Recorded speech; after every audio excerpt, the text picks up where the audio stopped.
Namun, begitu kata-kata itu keluar dari mulutnya, hidung Pinocchio kembali bertambah panjang. Kali ini lebih panjang dari sebelumnya, memperlihatkan bahwa sekali lagi ia berbohong. Pinocchio mulai menyadari bahwa setiap kali ia berbohong, hidungnya akan terus bertambah panjang sebagai tanda dari kebohongan yang ia ucapkan. Belalang ajaib menggelengkan kepalanya dengan penuh kekecewaan. Pinocchio, lihat apa yang terjadi ketika kamu tidak jujur. Ini adalah akibat dari tidak mendengarkan nasihat yang baik, ucapnya dengan nada penuh nasihat.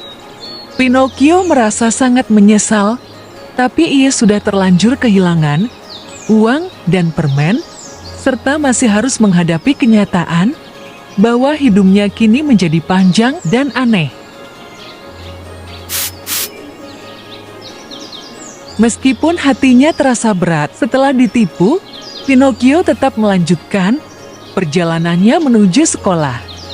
Namun, di tengah perjalanan, ia bertemu dengan dua sosok yang mencurigakan, seekor serigala licik dan seekor kucing yang tampak penuh tipu daya.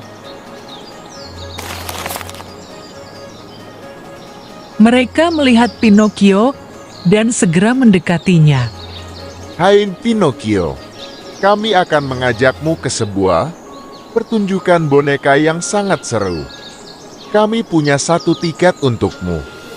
Harganya hanya 5 koin, ujar serigala dengan senyum manis, yang sebenarnya penuh kelicikan.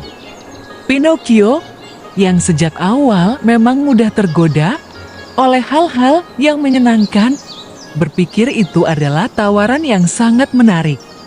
Dengan cepat, ia memutuskan untuk ikut serta.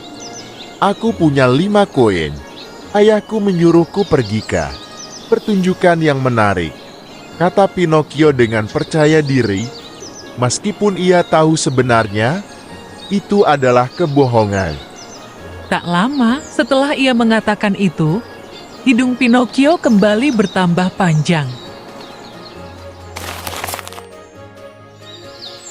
Pinocchio dengan penuh semangat mengikuti serigala dan kucing menuju pertunjukan boneka. Namun, ketika sampai di pintu masuk, ia terkejut saat penjaga pertunjukan berkata dengan tegas, "Tiket ini palsu. Kamu tidak boleh masuk." Pinocchio yang kecewa dan malu, akhirnya duduk di pinggir jalan, menangis terseduh-seduh. Semua impian indahnya tentang pertunjukan yang seru tiba-tiba runtuh.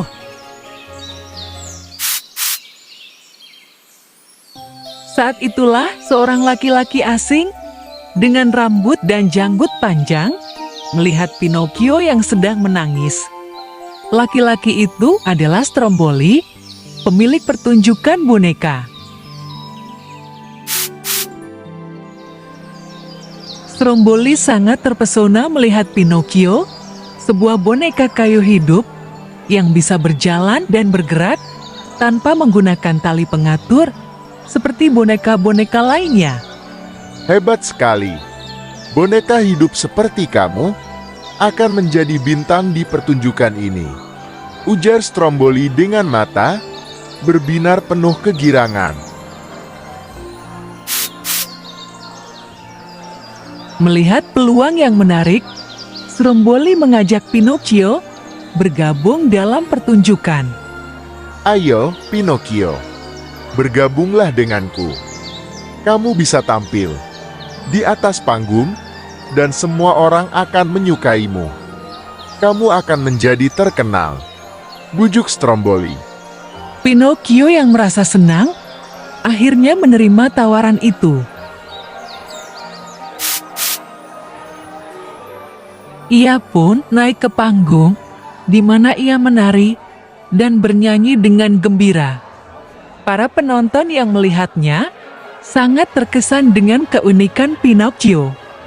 Mereka bertepuk tangan meriah, berteriak kegirangan, dan tak henti-hentinya memuji pertunjukan tersebut.